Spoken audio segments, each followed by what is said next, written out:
कूद गईले राहुल गांधी मछली तालाबवा में।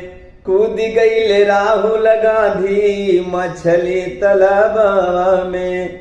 दिल्ली में बनवल जलेबी जाई के रुआबवा में।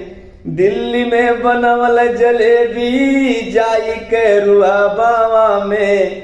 कूद गईले राहुल गांधी मछली तालाबवा में। इनक सुरक्षा कर्मी रखिहा ख्याल रामा। नाही कवन दिनवा बनी जइह खुद ककाल रामा। काहू जो पियक्कड़ मिली है डूबी है शराबवा में।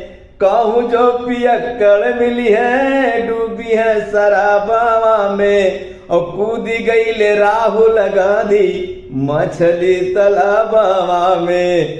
कूद गईले राहुल गांधी मछली तालाबवा में।